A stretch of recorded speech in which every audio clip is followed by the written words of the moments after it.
First up, though, let's talk about what's going on, not just with China, but also Ukraine with Cormack Smith. He's a former advisor to the Ukrainian Foreign Ministry and joins us now. Good morning to you, Cormack. Julia, good morning. Always good to get you. Lovely to get you on the show. Now, of course, a lot of world attention has gone, about Donald Trump a lot lately. We've been talking a lot about what's going on in the Middle East. Less focus on Ukraine, but there's been this full-on push from Ukraine, desperate to get access to these long-range missiles to fire into Russian territory, attack supply lines, defend their position in Kursk, and all of that. And when we finally had that announcement from Joe Biden yesterday about actually America would give permission, that would pave the way for Britain and France to give their long-range missiles to be used in Ukraine on Russian territory too. What is the significance of the Biden decision, and what's the significance of the timing as well?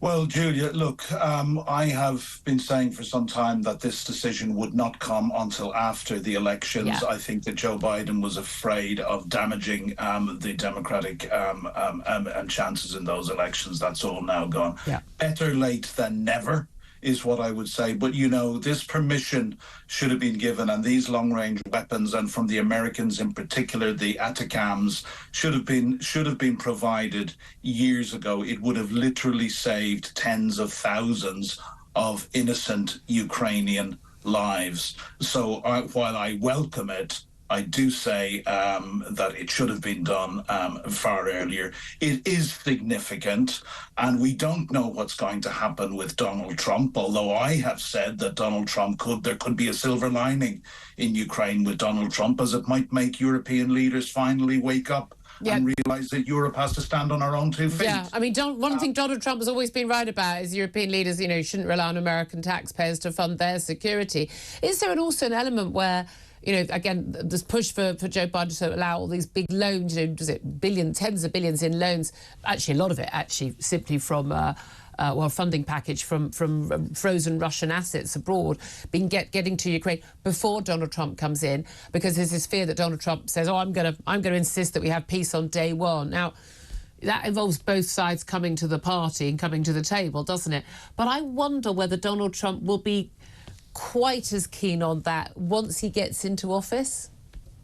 Well, Donald Trump is famously unpredictable.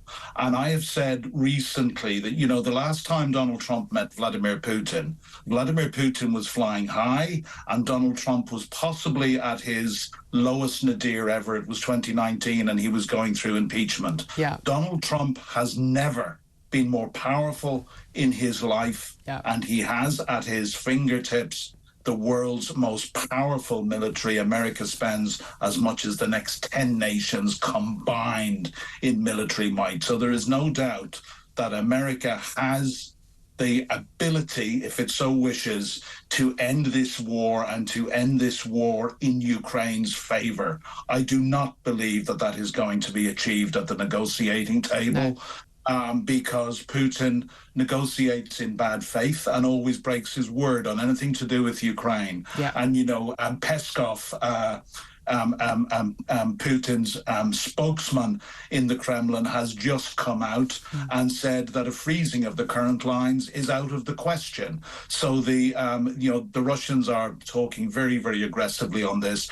Putin will only stop when he has stopped. And that's the thing, isn't it? Look, I mean, the statement from, as you mentioned, from the Kremlin says this would in a significant way change the very nature of the conflict. It would mean that NATO countries are at war with Russia. Now, we're constantly told we can't upgrade this war. Donald Trump Jr., one of Donald Trump's sons, has said this is almost like, Joe Biden trying to start World War III before the new president comes in, who has a mandate to end that war from the American people, which I believe is the case. But, a lot of people say wars end at the negotiating table. Well, I mean, they don't. Wars end with someone willing, and then you go to the table afterwards, surely. Look, Julia, the Second World War didn't end at the negotiating table, and it never could. It was only going to end when the greatest evil that the world had thus far seen was stopped. And I apply the exact same standards to Vladimir Putin. I think we can take with a pinch of salt anything that Don Jr. says, because I'm sure he has said it with the full agreement of his father. But, you know, his father is a disruptor, and his father has, we can only guess on what his father's real intentions are. Yeah. As much as, you know, there's probably only one thing I've ever agreed with Donald Trump on, and that's that European members of NATO needed to pay more. Yeah.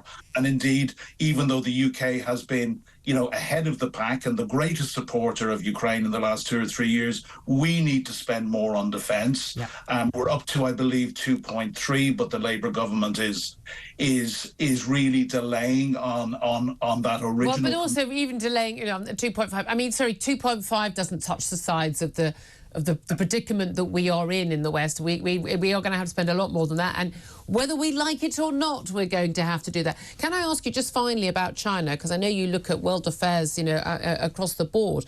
It is interesting, you know, Putin is completely out in the cold as, you know, a murderous, you know, dictator. You know. Oh, but Keir Starmer at the G20 summit in Brazil will be rolling out the red carpet, having a one-on-one with Xi Jinping, also a murderous, tyrannical dictator who poses a threat to the world and to our allies like Taiwan and the Uyghur people, the Hong Kong people, who sanctioned British MPs, delivered a COVID pandemic to the world. Still waiting for my reparations for that. Should we be, for want of a better phrase, cozying up to Xi Jinping, or is that just, frankly, an economic necessity? I don't think we should be cozying up to Xi Jinping, but I do think it's correct that the Prime Minister talks to him.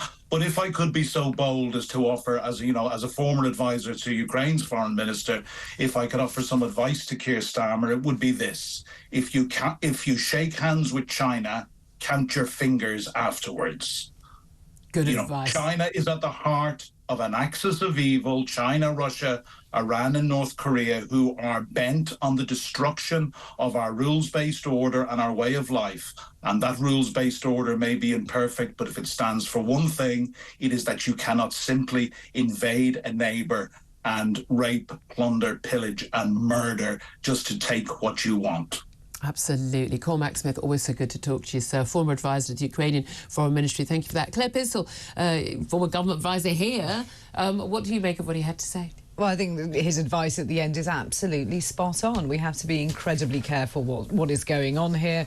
But also just seeing some news breaking that a Russian ballet dancer who was critical of Putin has sadly fallen from a 5th floor window. Oh, funny that.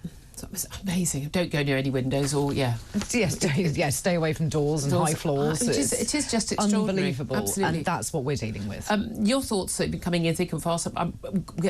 Packed a few extra guests in today, so we are going to get to more of your calls and texts in the next half hour, I absolutely promise. But lots of messages coming in about China. I'm asking, should Britain cozy up to China? Tell us why they should, tell us why they shouldn't.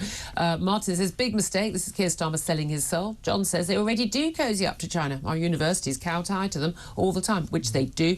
Lynn says, is he going to ask for compensation for the made in China COVID virus? Isn't it weird that no one is pushing that agenda? But, let's still talk about reparations for something that happened 300 years ago. Damien says, when we have spent years outsourcing manufacturing to China, what choice do we have? And Stephen says, we've already cozied up to them by giving them the Chagos Islands. That pretty much is what we've done. Mauritius has signed up to that. Graham says, Starmer will no doubt ask for tips on how to suppress the population. Well, yeah. I mean, the CCTV, the silencing of free speech. I mean, he's got a lot more in common with Xi Jinping than he thinks. Andrew says Starmer is taking lessons from China on how to control us back in the UK. And Belinda says, absolutely not. I mean, look at who we have in government here. I'm sure they would love to cozy up to China, but I don't think many Brits would be happy with that.